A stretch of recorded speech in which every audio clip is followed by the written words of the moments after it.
Very good morning to all of you. How are you doing? Okay, I'm Gina Yong. I'm a mother of 4. Just to get started, let's get to know you a little bit. Yeah, all of you are looking so fresh and young, and I'm feeling a little bit aged already. But I just want to know how many of you are parents here? You're already parents. Wonderful. So just a few of you. And how many of you are going to be parents soon? Like in the next 1 year or so, maybe 9 months. Oh, congratulations.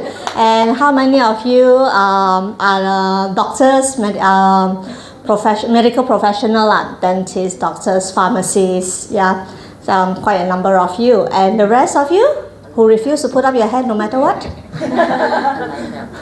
Yeah, I didn't give you a category, so which category do you fall into? Marketing, visitors, yeah? But not parents, not anything, yeah? Alright, so very warm welcome to you. We are talking about warm chain of support, right? Just to share with you a little bit of my information.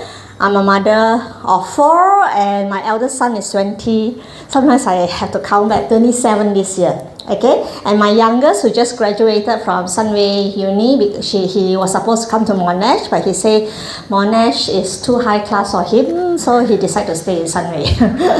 Too expensive, right? He is 22. He just graduated last month. And my second one, in between, I have a boy, girl boy. And I just like to start off with a little sharing of 28 years ago. Wow, sounds like a lifetime, yeah? How many of you are not even 28 years old yet? Okay, just a few of you. Wow. I expected all of you to pull up your hands, but okay, all right. I got pregnant, of course. It was an exciting time. And then I'm that kind of person who likes to learn. Okay, and although I don't like exams, I don't like to sit for exams, but I like to learn. And if anything that can give me a degree or a course or whatever that doesn't require me to sit for exams, I'll be really happy. When I'm pregnant, the first thing we go for is to see a doctor. And then after that, along the way, I asked the doctor, what should I do about breastfeeding? He said, oh, don't worry, it will come to you when the baby is here. It's natural.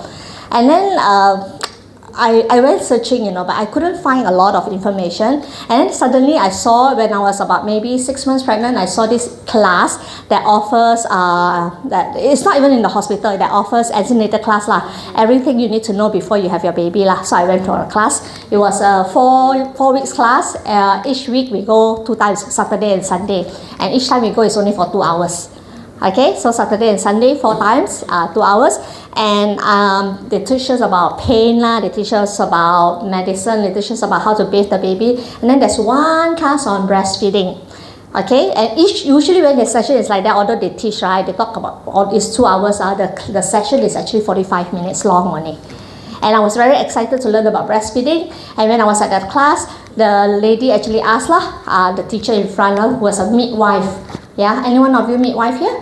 Okay, ask, how many of you want to breastfeed? The class about 40 people. Out of these 40 people, only 2 men. Today I see 2 men, 3 men, 4, I'm not sure. Okay, my eyesight not that good.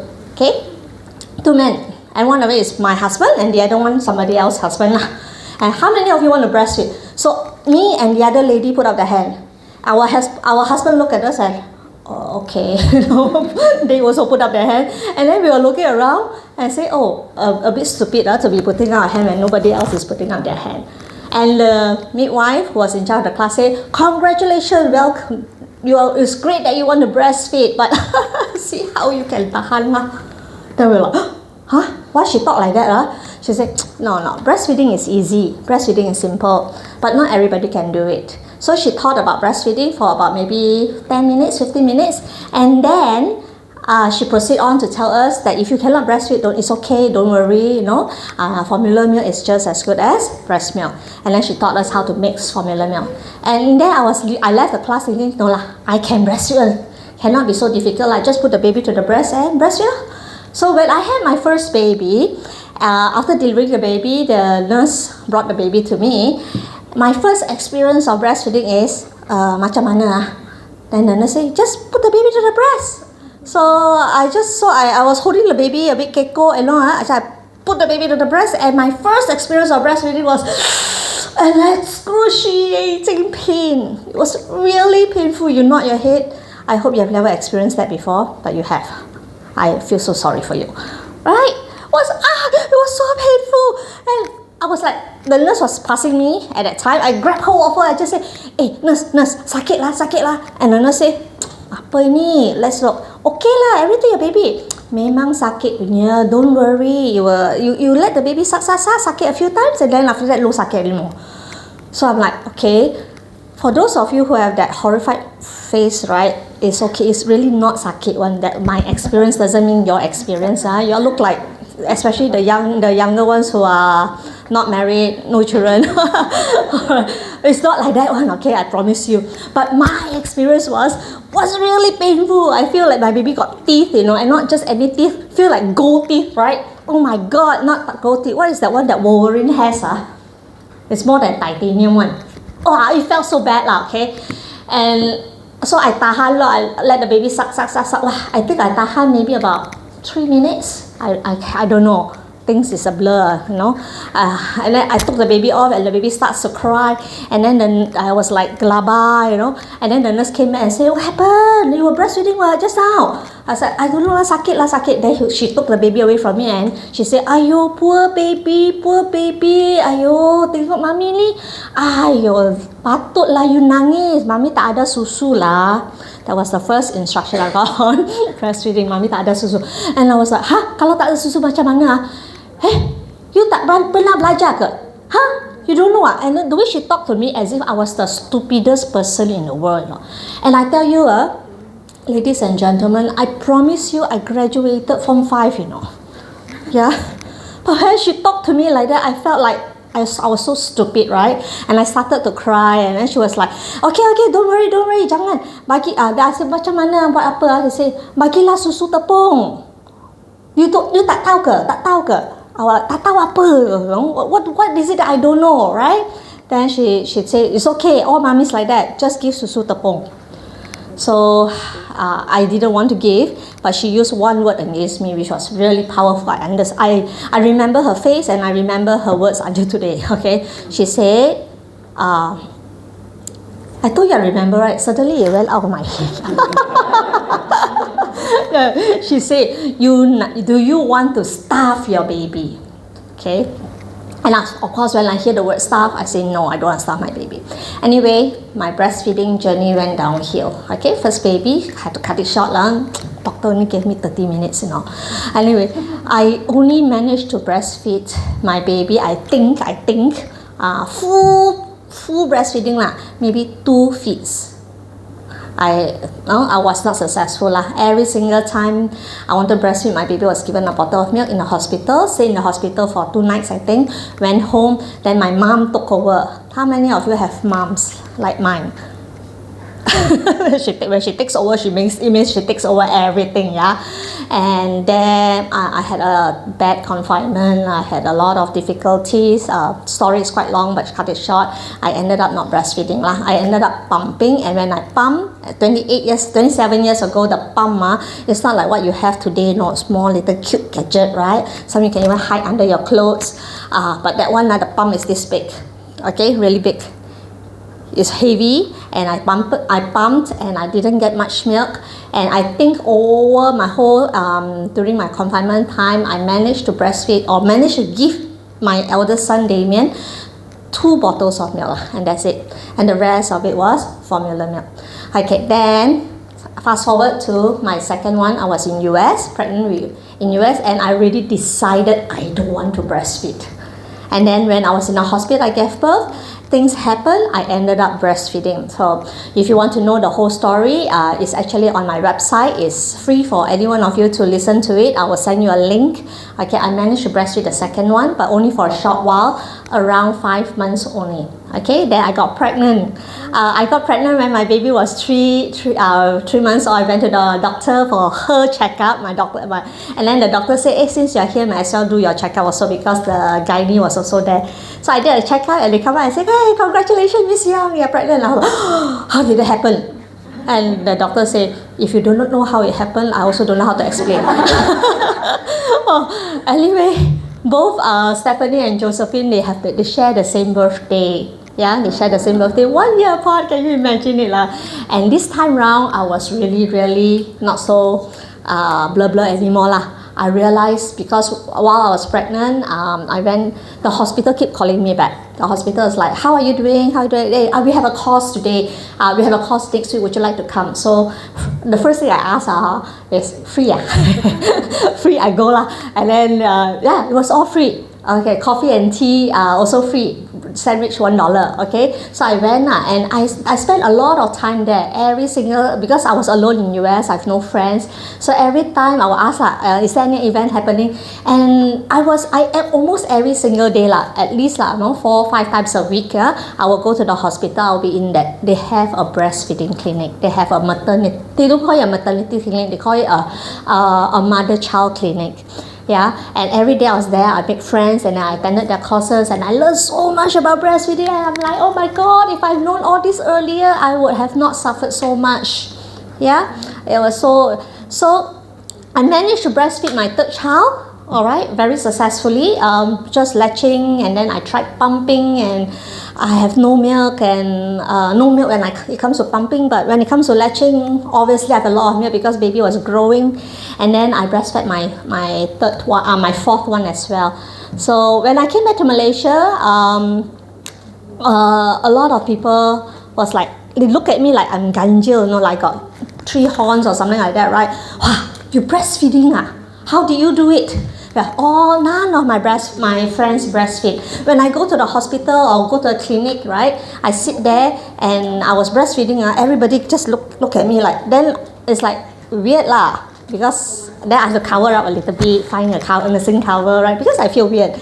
But then a lady actually approached me and just say, actually, you don't have to cover, because when I saw her looking, right, I cover lah. Right? Then she said, no, I'm so sorry, I'm so rude, but I'm just so surprised, so amazed to see a mother breastfeeding. I was just like, huh? I said, never seen people breastfeed before. And here I am in a clinic breastfeeding, yeah? So I remember there was one time I was at a clinic for my baby's vaccination, and my name was not called yet, so I started breastfeeding, and then the nurse called me, and then I have to hold the baby like that lah, go to the clinic lah, all right, and muscle into the clinic, and the doctor was writing something. Then he looked up, then he looked at me and he frowned. Are you still breastfeeding? How old is your baby? Then he checked. 3 months old. My God, why are you still breastfeeding? 3 months old is too old to be breastfed. So I was like, then what should I be doing? I said, then under his table, he took out 3 packets of, and not small packet, big packets of formula milk, and he said, try this. And he put it in front of me on the table. I was still standing, and then I look at it. Any children here below 13 years old or below 18 years old? Okay, close your ears here. I look at the formula milk and I say, okay, and I walk out. I have the opportunity to see this doctor, meet this doctor on the streets, in conferences, in events a few times. And every time I see him, he will walk away. I always want to approach him and talk to him because after that I learned how to be a nicer person instead of, okay, I want to talk to him, but he doesn't want to talk to me, he walk away. Okay. So in the process, that was 22 years ago I've been a breastfeeding counselor. Then after that, become a breastfeeding consultant. I use the word breastfeeding because it seems easier for people to understand. I could use the word lactation, but lactation sounds a little bit more technical to me, more medical. Breastfeeding shouldn't be a medical term. Breastfeeding mothers it's a human term. It's a human experience and a human process, and even fathers should be involved in the process of breastfeeding. Yeah. So I've been a breastfeeding consultant for the past 22 years, as old as my son, because everywhere I go, people start talking to me. I was like, hey, how long is my experience? Since I've been talking about breastfeeding when my son is born, okay 22 years But okay, really going for training, really all that it all started in US, and then after that I went in US. I went for a lot more training and then certification and so on and so forth right. So breastfeeding rate when I came back from US to Malaysia when my son was, the fourth son was born 22 years ago, agak-agak when nobody breastfeed around me, I asked before because I was very interested. I went to MOH event and all. So what was the breastfeeding rate at that time in year 2002? Estimated I cannot remember the exact amount. And I know all of you want hard data, right? So you all go and search for the hard data Most likely you won't find it because this breastfeeding rate is very elusive. Like people don't tell you what's the breastfeeding rate, Why You ask our Kementerian and see. I don't know. I know but I cannot tell here because they're recording. About maybe 14% in 2002. Okay, then we started building breastfeeding communities. We started TBAN, the Breastfeeding Advocates Network. We started doing a lot more promotions and events and all. That's definitely over there.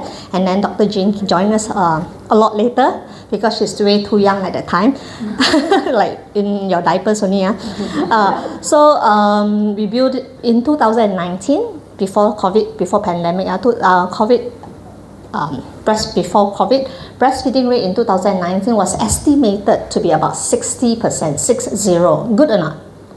Fantastic, But it means that out of 100 babies who are born, 40 are not breastfed. But 60% is fantastic. WHO has an aim that by the year 2025, we will reach 75%. World statistic Okay, 75% of breastfeeding. And then something happened. COVID happened And then today in 2024, I just went for a conference last week. They presented us with some charts and all the stuff, and they told us that breastfeeding rate in 2023 is 75%. Wow, higher than the world WHO rate 75%. How many of you believe? How many of you see people breastfeeding in public? How many of you see people breastfeeding, not only in public you hear about people's breastfeeding. You observe people breastfeeding. How often do you see that? Got but how often? Every day in your own room in your room. Okay, that far. Okay, if you don't see that, something is wrong with her, right? Okay. But what at 75% breastfeeding rate it means that you see breastfeeding mother. Breastfeeding mother. I want to eat also, the breast is there. Everywhere you turn, somebody is breastfeeding and you don't even notice it, you don't even care. Right? That is 75%. 75% breastfeeding rate means every mall should have at least on every floor 5 breastfeeding room. Correct not? Do you see that now? 75% breastfeeding rate means your university here, right? How many breastfeeding rooms are there in this university? Her office. How many mothers' room? One. How many students you have? How many faculty members? Now maybe students know but how many faculty members? Okay a college uni this size would have at least maybe 3 One on every floor, maybe. How many floors do you have? 6 floors, so at least 6 But then that's not our experience, correct? I mean, what I'm trying to tell you is my experience working with mothers I used to in 2019 have breastfeeding classes easily 20 couples will sign up, pop like that, and sometimes people call, I'll just say no space. Sorry, that's no space already, and then I have to put in chairs and all. Today, right, in 2024, right, guess how many mothers actually sign up for my class? 1. Really? 2. Okay, and then that was after COVID Tomorrow I'm having a breastfeeding class. That's the most I have in 4 years. So, 6 couples. Most I have in 4 years. The breastfeeding rate has plummeted. So what has happened? People actually say, are you sure? I see people breastfeeding. Are you sure? COVID time, maybe they are at home, they are MCO, they are stuck at home, they work from home, they should breastfeed, right? Are you sure breastfeeding rate has gone down? Yes, I'm very, very sure. Okay, but Kementerian Kesihatan, or rather a certain department don't agree with me Their charts are really very nice Okay, so Okay, tell you a short story. I've been telling you a lot of story. How much time do I have left? I will rush through it. Okay, this mother gave birth. Okay, and then COVID hit. No. Sorry. I go back on my story. This couple pregnant. Okay, and then COVID hits. And then during pregnancy, when COVID hits, what happened? When the daddy. How many of you gave birth during COVID time? During COVID time, right? What happened? Yeah, happened. You go to the hospital and your husband was told what? Sorry, daddy, you cannot come in. Yeah, you leave your wife here, we will take care of everything. So daddy leave the wife in the hospital, that mommy give birth alone. And most of the time, especially in government hospital, whether you got COVID, whether you got Gejala or not, whether you're showing symptoms or not, they do a swab test. Just to test, all right, whether you got COVID. And before the test result, in early days in the time, test results comes out around in 24 hours. It's all right, but now you can get the test result a lot faster, in 24 hours. So just in case, the moment baby is born, mommy gave birth, baby and mommy are separated. Why? We ask why. Just in case mana tahu kan if mommy got COVID ke, baby got COVID ke, tak masuk akal, but okay COVID information not so much at that time. So they separate mommy and baby. And then this baby, alright, this baby end up of course separated, crying, and the nurses in the hospital, what do? They have to make sure the baby is okay, but cannot send the baby to mommy for breastfeeding, so they gave the baby a bottle of formula milk. Okay, and then they send the mother home. They said after that, no COVID already. Okay, the test result comes out. Okay, mommy, you can go home now. Then mommy is like, because why? In the hospital, not safe. They're scared, right? So they send the mother home, and the mother and the father end up alone in the house with nobody to help them. What happened to their own parents? Their own parents are supposed to come, cannot. Why? Because MCO happening. PKP happening. They are supposed to have a confinement lady, cannot because MCO. They are supposed to go to a confinement center, maybe, cannot. Why? MCO. Everything also MCO, cannot travel. And some people do end up in confinement centers. And in confinement centers, can they have the parents visit? No, MCO. Can they have breastfeeding counselors coming to help them? No, MCO. Everything also because of COVID, MCO. So these parents are so stressed. And wherever they get help, everybody is telling them, it's difficult, don't let your baby cry, don't starve your baby, for goodness sake. Yeah? So these parents end up formula feeding. Right? And if this mom ends up formula feeding, or this dad ends up giving formula, he goes back to work, and then he sees his colleague pregnant. Hey, congratulations, you're pregnant. Then he say, yeah lor. What should I do? You should prepare a bottle formula. So susah, no. MCO that time, we want to go and buy formula also cannot, no. Have to, only my husband can go and buy formula, and then even then the police stop us and say, pergi mana? Right? I said, you better prepare a can of formula milk. And therefore, this mother who has such a bad experience here start to advocate formula milk feeding. Will she say anything about breastfeeding at all? No, slightly no long. And even she did, she will tell you, it was so difficult, it was so painful, baby was crying, I put the baby to the breast, the baby would not, the baby hates me, the baby rejects the breast. Why? Because in the hospital, they already start giving bottle.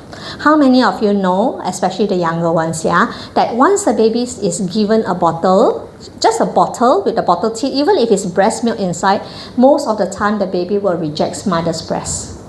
How many of you know this information? Okay. So no hands went up except for one I think, but she doesn't want to put out her hand because she don't want to. Yes, I'm just staring at her all the time, right? Okay, I will not look at you anymore. So that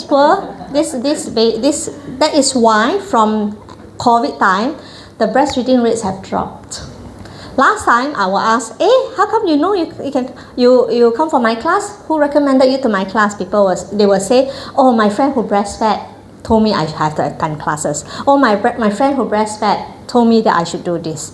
Today, what I asked them to say, no, all my friends tell me prepare formula milk, buy bottle, buy pumps or breast pumps. So okay, we are going to talk about what has happened now. Okay, what can people like you and me, especially people when you are in a medical profession, where doctors, nurses, pharmacists, nutritionists, and even mere management, you say, oh, I'm just management. You're not just management. You're powerful beyond your belief. Yeah, you can do a lot of things. Yeah. So first question to ask ourselves, to ask you, all right, is what is your number one wish for your baby in case you have a baby? But you say, I don't have a baby. What's the number one wish for your friend's baby or your family's baby? Oh, what's your number one wish for the Malaysian babies or the babies worldwide? Healthy, thank you. Most people will answer healthy lah. Healthy, happy, productive, right? Yeah, that's the things that we want. Okay, now everything that you want for Malaysia, for our society, for yourself, for your own family, even for your work, right? How many of you are still students? Okay, thank you very much for putting up your hand. Now, in order to graduate, what must you do? Some of you very disgusting one. No need to study also can pass one. Never mind. I'm not talking to you. Okay, I'm talking to those of us like me who has to study. You have to study. You have to burn the midnight oil. You have to do your assignments. You have to do the necessary things in order to graduate. Correct? And now if you don't study, and I'm again not talking about those people, if you don't study, do you think you will be able to graduate? Most likely no. So everything that happens to your life depends on something called natural law. Natural law is something that is immutable. You cannot change it no matter what you do. So for example, the natural law of gravity. How many of you believe in the natural law of gravity? 1, 2, 3, 4. Okay, not everybody believe. So those of you who didn't put up your hand, I want you to go to the 6th floor, jump. What will happen to you? No matter whether you believe in the natural law of gravity or not, the natural law of gravity is real and it works for everybody. Okay, that includes another natural law called the natural law of sowing and reaping. If you plant a chili seed, what will you get? Usually, a chili plant. How many of you will plant a chili seed and then you pray and you beg? No, sorry. How many of you will plant a cucumber seed and then you pray and you beg and you wish and you say, please God help me, and you get a chili plant by planting a cucumber seed? Never in a million years, I guarantee you that. So if you're not studying, you're not doing your assignment, jangan harap lah. Okay, so that's a message for the university. They asked me to tell you this message, so you better study. Okay. So when it comes to breastfeeding, it comes to your desire for a healthier Malaysia, a more productive Malaysia. Yeah, there must be certain things you must do, isn't it? You cannot just hope, and just say, I send them to school enough lah. Hope that they are okay, No, there are other things. A seed needs water, sunlight, air, and sometimes fertilizer. Most of the time, you need occasionally fertilizers in order for it to grow, and then perhaps, it will grow into a beautiful chili plant and have a lot of chilies. Correct?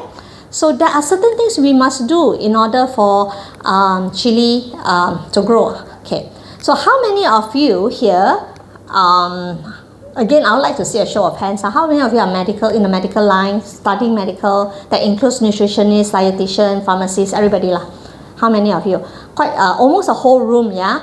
And how many? I will just ask this mommy here lah, because I keep staring at her, so she is like, ask me a question lah, don't stare at me. All right. How many? What do you study? Dentistry. Dentistry. How many hours of nutrition classes do you have, or semesters do you have in dentistry? Cannot recall. Cannot recall. I give you the answer like 0. Okay. How many of you are nurses here? Any nurses here? Okay. How many hours of nutrition does a nurse go through? 1 hour. 1 semester. 1 semester. Okay. And how many hours of that 1 semester dedicated to breastfeeding? 1 hour. Doctors here? Any doctors here? How many hours does a doctor go through? How many semesters does a doctor go through for nutrition? Not even 1 semester. Not even 1 semester. How many hours of nutrition did the doctor go through? A few hours lah, got lah. Okay. Breastfeeding information? Today, maybe for the past 3 years, 5 years, maybe they changed the what do you call that? They changed it a little bit, but I know for a fact, all right, breastfeeding information, 0. Okay, and here we are, people who are supposed to support breastfeeding, ground zero. A mother enters into a hospital, the nurses and the doctors are supposed to support breastfeeding. How much information on breastfeeding do they have? 0. And that's why people like me got job law. Where you got here, let's say even 30 years ago, 50 years ago, where you got breastfeeding consultant one? Who's the breastfeeding consultant? Your mom, your mother-in-law, your grandmother, right? Huh? Mak bidan, not maknya. Okay, yeah.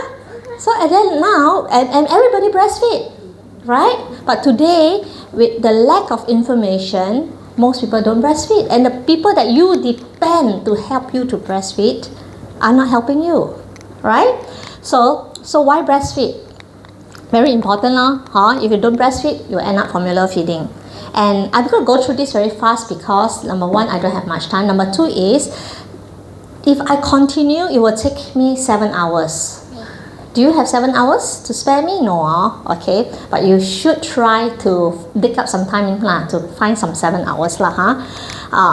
So we know the benefit of breastfeeding. Or rather, if you are not sure of the benefit of breastfeeding, rather I'll just ask, how many of you believe that breastfeeding is bad? No, nobody, right? All of you believe that breastfeeding is good. Must be good, natural, you know it's good. So if you want to know how good, you want a research paper, there's a lot, plenty. We have 50 years of research, okay, in a research paper. How many of you, knows about formula feeding, rather?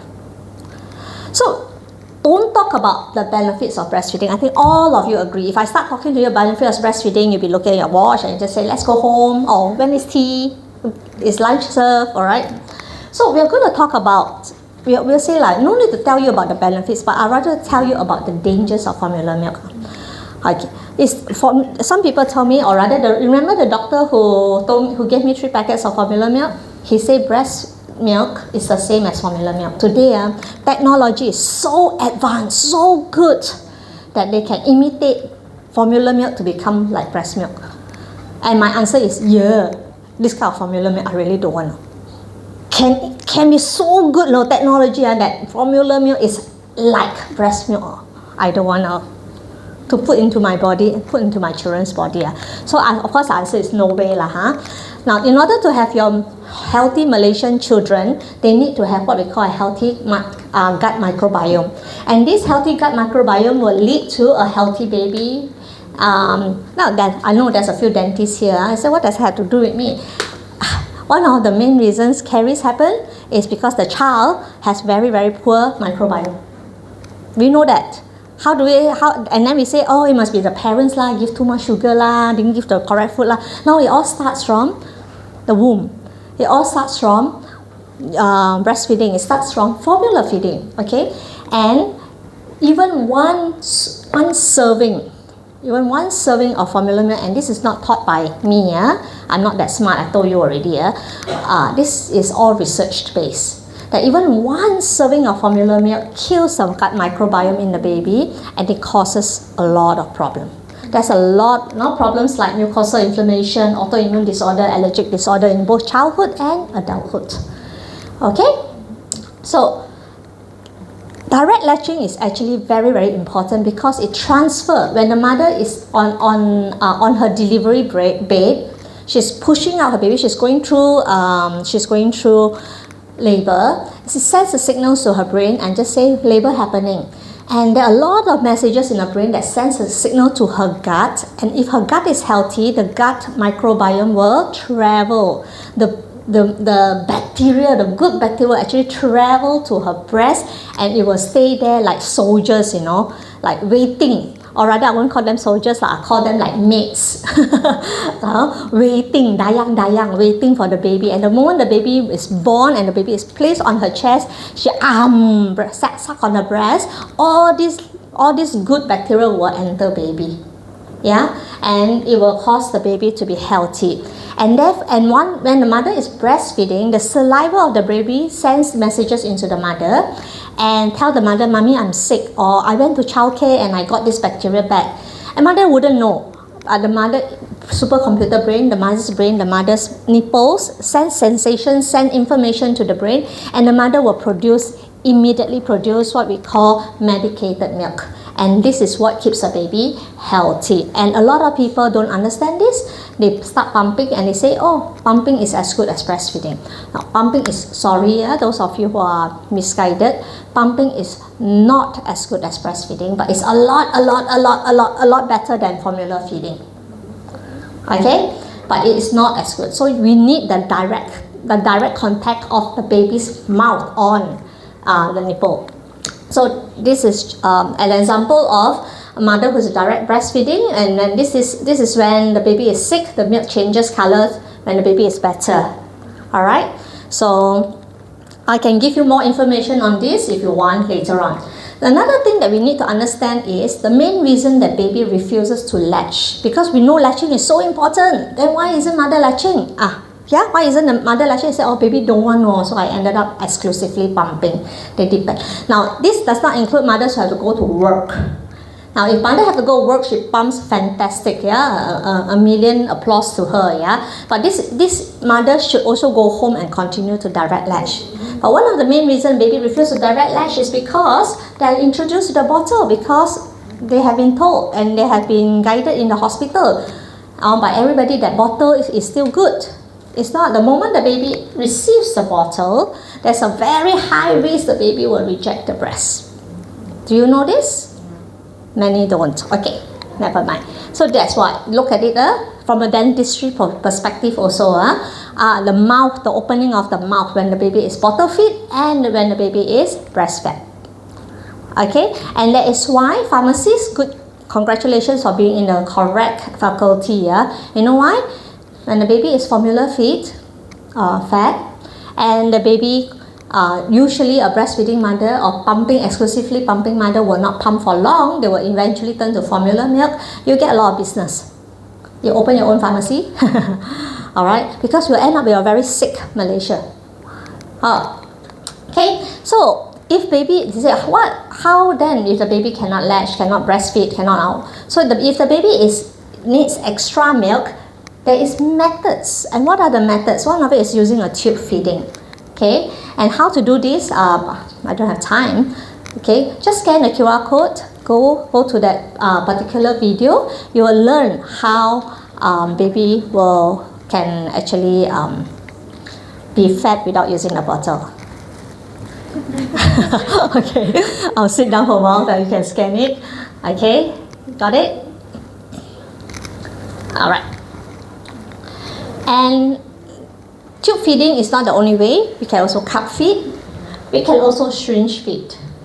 But every single time this mother is given alternative feeding method other than the breast, the mother should be taught how to hand express, get her milk out of her breast, proper way, or the proper technique of using a breast pump. Okay? Now, how about breast pumping? What's the number one breast pump in the world? Come on. There's a prize for this question. What's the number one breast pump in the world? Anyone? Spectra. Okay. Who says Spectra? Me. Alright. Okay.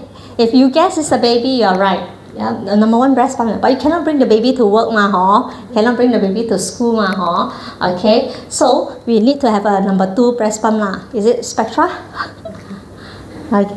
Okay. It's your hands. Mommy learning to use the hands. Okay. But then in the past, I would say 6-7 years or so, more and more mothers are coming to me, telling me, asking me, Gina, how do I increase my milk supply? That was the main question. Today, the main question is, Gina, how do I stop breastfeeding?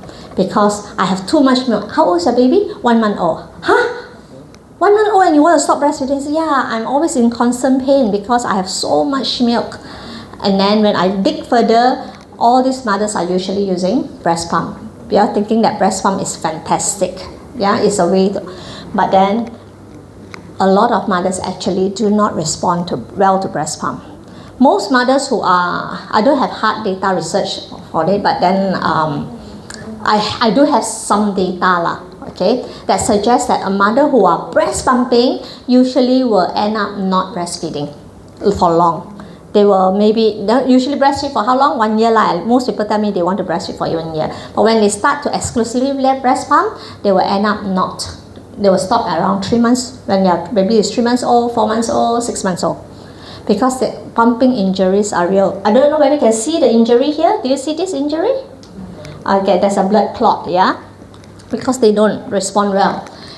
If you cannot see the injury, I'm sure you can see this. I don't even have to tell you, some of you look at it and you pingsan already, okay? Cannot go into a surgical ward to become, right? But this is so awful, right? Okay? So, when the breasts are injured, two things that happen lah.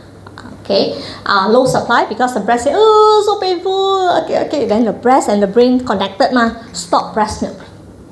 And usually when the breast milk supply is low, what happens to the mother?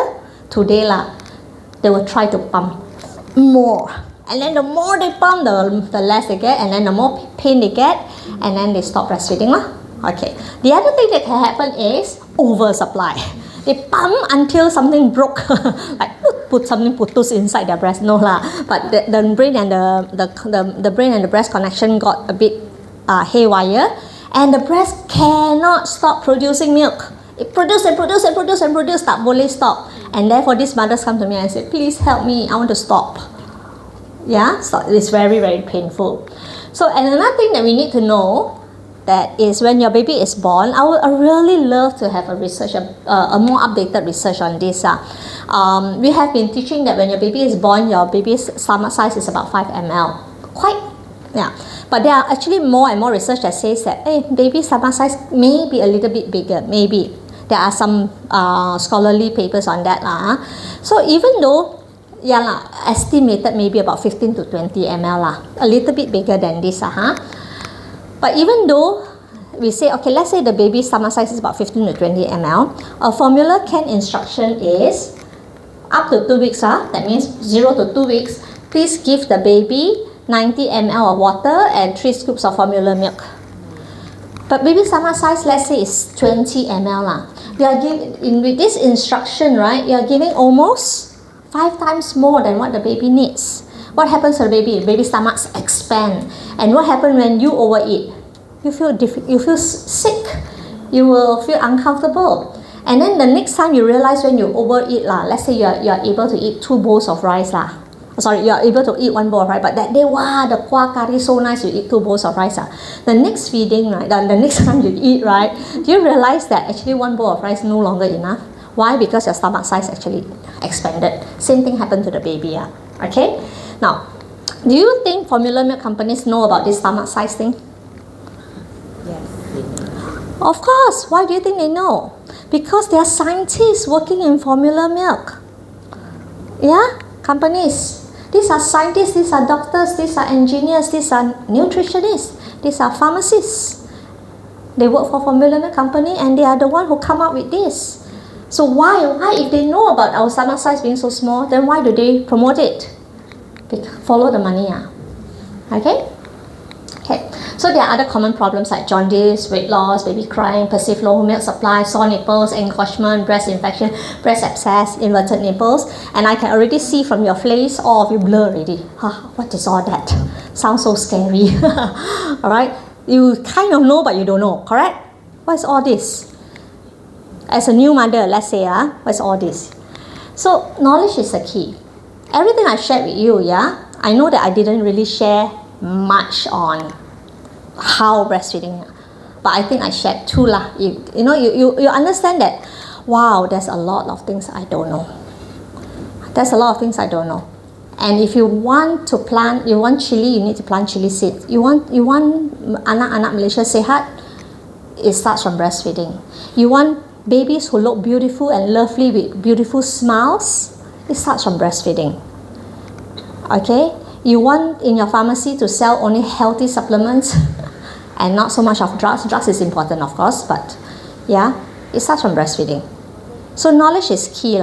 Yeah, and when there's a will, there will always be a way. So please, dear students especially, don't think, I'm just a student, I'm only 20 years old, I don't need to know about this. You do, because one day you'll be out in society, you'll be the one promoting this to your clients, to your patients.